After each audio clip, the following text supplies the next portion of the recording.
Welcome students. कक्षा 5 board exam 2024 के अंदर जो नमूना प्रश्न पत्र आपके बोर्ड द्वारा जारी किया गया था, RSCERT द्वारा जारी किया गया था, जो कि आपका एग्जाम करवाने वाली संस्था है उसके द्वारा, तो उसका पूरा सॉल्यूशन मैं इस वीडियो में लेकर के आया हूं। तो आपको पेशेंस बना करके वीडियो को पूरा देखना है।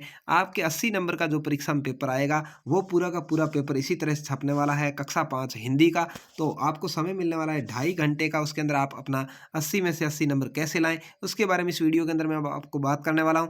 तो वीडियो को आपको पूरा देखना है। चैनल पर पहली बार आए सब्सक्राइब जरूर करना है। और जो अपनी माँ से प्यार करता है वो जरूर चैनल को सब्सक्राइब करने के साथ साथ घंटी वाला निशान दबाएगा और वीडियो को अपने दोस्तों तक जरूर शेयर करेगा। तो चलिए, यहाँ पर सबसे पहले आपको पढ़ना, पढ़कर समझना और लिखना, इस तरह से पेपर आता है। आपको पेपर के अंदर ही उत्तर देने हैं। 22 नंबर के क्वेश्चन आपके ऐसे आते हैं। देखिए, बालक का सौपन पाठ के आधार पर लड़के ने सौपन की बात किसको बताई थी? तो किसी को नहीं बताई थी। डी यहाँ पर आपका राइट आंसर हो जाएगा। द राजा ने सोचा इसे हराना कठिन है। रेखांकित शब्द का अर्थ है, यानी हराना का क्या अर्थ होता है? पराजित करना, जीतना, आजाद करना या सम्मान करना। तो पराजित करना होता है। आपको यहाँ पर भरना है। ऐसे राइट नहीं लगाना परीक्षा में, ऐसे भरना है। भारतीय स्त्रियों के गुण है। भारतीय स्त्री में लज्जा होती है, ममता होती है, विनम्रता होती है, उपयुक्त सभी होता है। तो द यहाँ पर भरना है, यानी उपयुक्त सभी आपका उत्तर हो जाएगा। जैसलमेर को कैसी नगरी कहते हैं? तो जैसलमेर को भाई किसकी कहते हैं? हवेलियों की नगरी कहते हैं। आपके पाठ भी आया हुआ है। यहाँ पर आपका उत्तर भरना है। पन्ना धाय के पुत्र का क्या नाम था? तो पन्ना धाय के पुत्र का नाम चंदन था। क्या था भाई? चंदन था। वो आपको ऐसे भरना है। अगला पूछा है, मेहनत की कमाई पाठ के आधार पर लड़के ने अंतिम दिन चवन्नी कुएं में क्यों नहीं फेंकी थी? 3 नंबर का आपके सवाल आएगा। तो क्यों नहीं फेंकी थी? देखिए, लड़के ने अंतिम दिन चवन्नी कुएं में इसलिए नहीं फेंकी क्योंकि वो चवन्नी उसने अपनी मेहनत से कमाई थी। ठीक है, तो मेहनत से कमाया हुआ धन कोई फेंकता नहीं है। इस तरह से आपको लिखना है। बढ़िया रेटिंग भी लिखना है जैसे इसमें लिखा हुआ है, जिससे आपको परीक्षा के अंदर बढ़िया नंबर मिल सकें। अगला है 3 नंबर का, स्वस्थ रहने के लिए क्या क्या करना चाहिए? कोई 3 सुझाव आपको लिखने हैं। तो देखिए, आसपास के वातावरण को स्वच्छ रखें, अपने शरीर को साफ रखें, शुद्ध, ताज़ा और पौष्टिक भोजन पानी लें। ये 3 बातें उसने लिखी। इसके अलावा भी आप लिख सकते हैं कि नियमित स्नान करेंगे, नाखून समय पर काटेंगे। कोई भी 3 बातें आपको लिखनी है। 3 सवाल आपको, 3 नंबर आपको मिल जाएंगे। कबड्डी के खेल से हमारे अंदर कौन कौन से गुण विकसित होते हैं? कोई 3 गुण आपको लिखने हैं। तो कबड्डी खेल से हमारे अंदर प्यार, शिष्टाचार, राष्ट्रीयता, अनुशासन, एकता, समानता आदि गुण विकसित होते हैं। ये 5-6 गुण लिखे हुए हैं। कोई 3 आप लिखोगे तो भी आपको 3 नंबर मिल जाएंगे। अगला है, निम्नलिखित गद्यांश को ध्यानपूर्वक पढ़कर पूछे गए प्रश्नों का उत्तर देने हैं। 8 नंबर का ये क्वेश्चन आपके आता है। देखिए, यहाँ 2-2 नंबर लिखा हुआ है ना, तो 2-2 नंबर वाले 8 क्वेश्चंस का यहाँ पर ये आया है। इसको अच्छे से पढ़ेंगे और इसमें से उत्तर आपको देने हैं। दोनों भाई घर गए, अपने अपने घर से भोजन बनवा कर लाए। ये पैराग्राफ है। और सवाल क्या पूछा? दोनों भाई अपने घर से क्या लेकर आए? तो देखिए, दोनों भाई, महात्मा जी दोनों को बैठ जाने का तत्व उन्होंने भोजन की 3 भाग की। देख, अपने अपने घर से भोजन बनवा कर ले आए। तो यहाँ पर आपको लिखना है, दोनों भाई अपने अपने घर से भोजन बनवा कर ले आए। ठीक है, तो ये वाली लाइन आपके पहले का उत्तर हो जाएगी। दूसरा पूछा, महात्मा जी ने भोजन के कितने भाग किए? तो यहाँ पर देखिए, महात्मा जी ने भोजन के 3 भाग किए। कितने किए? 3। तो आपको लिखना है, महात्मा जी ने भोजन के 3 भाग किए। इस तरह से आपको ये लिखना है। देखिए, यहाँ लिखा हुआ है। तीसरा है, महात्मा जी की समस्त कार्यवाही का क्या उद्देश्य था? तो महात्मा जी क्या करना चाहते थे? उनके क्रोध को शांत करना चाहते थे। देखिए, महात्मा जी के चरणों में विनय की, और यहाँ पर लिखा हुआ है, महात्मा जी की समस्त कार्यवाही का उद्देश्य ये था कि दोनों का क्रोध कुछ कम हो जाए, ताकि उन्हें समझाया बुझाया जा सके। तो यहाँ का आपको लिखना है। ठीक है, यहाँ से शुरू करके ये वाली पूरी लाइन और यहाँ तक आपको इसका उत्तर लिखना है। किस सवाल का? तीसरे का। महात्मा जी की उद्देश्य दोनों का क्रोध कम करना, ताकि उन्हें समझाया बुझाया जा सके। अगला पूछा है, भोजन के बाद दोनों भाइयों के व्यवहार में क्या हुआ?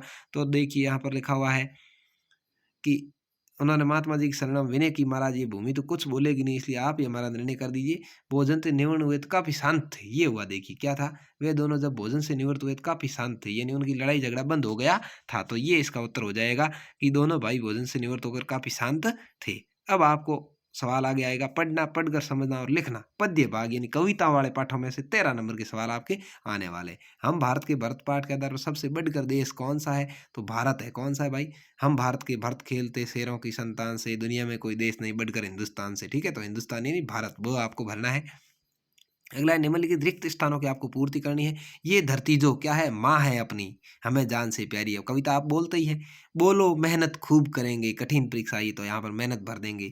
माँ का दूध पिया है जो सौगंध उसी की खाई है, तो सौगंध लिख देंगे। ठीक है, इस तरह से आपको ये 3 नंबर आसानी से मिल जाएंगे। अगला 6 नंबर का आपके सवाल आता है, बहुत ही आसान। निम्नलिखित शब्दों के समानार्थी शब्दों से मिलाना है। 6 नंबर का सवाल है। देखिए, हुलसना, हुलसना का अर्थ होता है प्रसन्न होना, हुलस रहा माटी का कण-कण, आपने पढ़ा होगा। गाथा का अर्थ है कहानी, खुशबू का अर्थ होता है सुगंध, वीर का अर्थ होता है बहादुर, मल्हार का अर्थ होता है वर्षा ऋतु में गाया जाने वाला राग, और रसधार का अर्थ होता है रस की धारा। तो इस तरह से आपको मिला देंगे तो 6 नंबर आपको ये मिल जाएँगे। 13वां पूछा है, सज्जन व्यक्ति संपत्ति का संचय किस लिए करते हैं? अपने विचार लिखिए। सज्जन व्यक्ति होते हैं वो पैसे इकट्ठे क्यों करते हैं? देखिए, सज्जन व्यक्ति संपत्ति का संचय पेड़ और सरोवर के समान परोपकार के लिए करते हैं। वे अपनी संपत्ति के समाज हित के कार्यों में खर्च करते हैं। तो समाज का हित करने के लिए वो कार्य करते हैं। तो आपको इस तरह से लिखना है। अब आपके सवाल आएगा व्याकरणिक व्यवहारिक व्याकरण, यानी व्याकरण का ज्ञान भी आपको होना चाहिए। उसका 13 नंबर के क्वेश्चन आएंगे। देखिए, आकाश का पर्यायवाची, यानी आकाश को और क्या कहते हैं? सूरज कहते हैं? नहीं भाई। नीर कहते हैं? नहीं, नीर तो पानी कहते हैं। गगन, ये आपका सही उत्तर है। गगन यानी आकाश, तो स आपको भरना। धरा किसको कहते हैं? धरती को। तो यहाँ पर स आपका राइट आंसर हो जाएगा। अगला है, निम्नलिखित मुहावरों को वाक्य में प्रयोग करना। 4 चांद लगाना। 4 चांद लगाने का अर्थ क्या है? देखिए, गणतंत्र दिवस पर बच्चों के रंगारंग कार्यक्रम में 4 चांद लगा दी, यानी बहुत ही अच्छा काम करना। इस तरह से आपको वाक्य में प्रयोग करके लिखना है। अगला है, मुंह में पानी आना। तो वाक्य में प्रयोग है, मधुर एवं स्वादिष्ट पकवानों को देखकर सभी के मुंह में पानी आ जाता है। फूले न समाना, नाना जी को अचानक आया देखकर दिव्यांशु फूले नहीं समाई। ठीक है, ऐसे आप उसका जगह दूसरा भी कुछ लिख सकते हो, इसके जैसा ही लिखना है। अगला है, निम्नलिखित विशेषण शब्दों का वाक्यों में प्रयोग करना। देखिए, सुंदर, तो आपको लिखना है केशव सुंदर लेख लिखता है, या आप लिख सकते हैं कि कविता बहुत सुंदर है। ठीक है, इस तरह से कुछ भी लिख सकते हैं। सच्चा है, अरुण मेरा सच्चा दोस्त है। ठीक है, या वो हमेशा सच बोलता है, सच्चा बोलता है, ऐसे। गहरा, तालाब का पानी गहरा है। इस तरह से आपको वाक्य में प्रयोग करना है। अगला है, निम्नलिखित शब्दों के विपरीत अर्थ बताने वाले शब्द लिखने हैं। विपरीत मतलब उल्टा, विलोम शब्द। रात का उल्टा दिन, कठोर का कोमल, सच का झूठ, ऐसे। निम्नलिखित शब्दों के लिंग बदलने। स्त्रीलिंग है तो पुल्लिंग, पुल्लिंग है तो स्त्रीलिंग। आप समझते हैं स्त्रीलिंग पुल्लिंग में? शेर का शेरनी, मोर का मोरनी, घोड़ा का घोड़ी, ऐसे। अब आएगा सृजनात्मक अभिव्यक्ति 24 नंबर का, यानी आपको 24 नंबर के ऐसे सवाल है जिसमें आपको अपने मन से विचार करके लिखना है। देखिए, 6 नंबर का पहला क्वेश्चन आपका आया, निम्नलिखित में से किसी एक विषय पर कहानी लिखो। शेर और खरगोश की कहानी, या बंदर और मगरमच्छ की कहानी, या किसान और 4 बेटों की कहानी। तो तीनों ही कहानियां लिखी हुई है, आप देख सकते हैं। शेर और खरगोश, एक बार एक जंगल में एक शेर रहता था, वो बहुत से जानवरों को मारा करता। आपको कोई भी एक लिखनी है, तीनों में से क्या करनी है? देखिए, कोई एक विषय पर कहानी लिखनी है। ये देखिए, शेर वाली कहानी यहाँ पर लिखी हुई है, आप इसको अच्छे से देख लीजिए। लेकिन आपको परीक्षा में एक ही करनी है। ठीक है, ये शेर की हो गई, शिक्षा है, बुद्धि बल है। बंदर और मगरमच्छ की ये कहानी हो गई, आप देख लीजिए आराम से, ये बंदर और मगरमच्छ की कहानी, इसको अच्छे से आप पढ़ लीजिए। आपको तीनों नहीं लिखनी है, आपको कोई एक ही लिखनी है। ये 3 आपको केवल लिख करके बताइए। इसका ये शिक्षा हो गई, और यहाँ पर किसान और 4 बेटों की कहानी भी है, आप इसको भी अच्छे से पढ़ लीजिए। कोई भी आपको जो अच्छी आए वो आपको लिखनी है। ठीक है, संगठन में शक्ति, शिक्षा मिल गई। अगला है 19 सवाल, आप राजकीय उच्च प्राथमिक विद्यालय चित्तौड़गढ़ के रोहित या मेघा है। आपको अपना नाम, लड़का है तो रोहित, लड़की है तो मेघा मानना है। ठीक है, और स्कूल का नाम राजकीय उच्च प्राथमिक विद्यालय चित्तौड़गढ़ मानना है। आप उदयपुर भ्रमण पर जाना चाहते हैं, ऐसे तो अपने प्रधानाध्यापक 3 दिन के अवकाश के लिए प्रार्थना पत्र लिखना है। तो आप देखिए, 6 नंबर का क्वेश्चन आएगा। आप सभी एप्लीकेशन यानी प्रार्थना पत्र लिखना सीख जाइए। देखिए, सेवा में श्रीमान प्रधानाध्यापक महोदय, राजकीय उच्च प्राथमिक विद्यालय चित्तौड़गढ़, ये अब पहले यहाँ पर अपन लिखा करते थे, अब केवल इसके नीचे ही लिखना है, उधर नहीं लिखना। ठीक है ना, बाद में लिखना है विषय, 3 दिन के अवकाश हेतु प्रार्थना पत्र। महोदय, उपयुक्त विषय अंतर्गत निवेदन है कि मैं परिवार के साथ 3 दिवसीय भ्रमण के लिए उदयपुर जा रहा हूँ, या जा रही हूँ। लड़की है तो रही हूँ लिखना है, लड़का है तो जा रहा हूँ। इसलिए विद्यालय में उपस्थित होने में असमर्थ हूँ। अतः प्रार्थना है कि मुझे दिनांक जो भी आपको लिखनी है उस तारीख से लेकर के 3 दिन तक अवकाश देने की कृपा करावें। धन्यवाद, ऐसी तारीख लिखनी है। आपका आज्ञाकारी शिष्य या शिष्या, लड़का है तो रोहित लिखेगा, यहाँ पर अपना नाम नहीं लिखना है, रोहित, और लड़की है तो मेगा लिखेंगे, यानी जो पेपर में आया वही लिखना है, कक्षा 5। ठीक है, यहाँ पर दिनांक, जिस दिन आप एप्लीकेशन लिखते हैं उसकी दिनांक लिखनी है।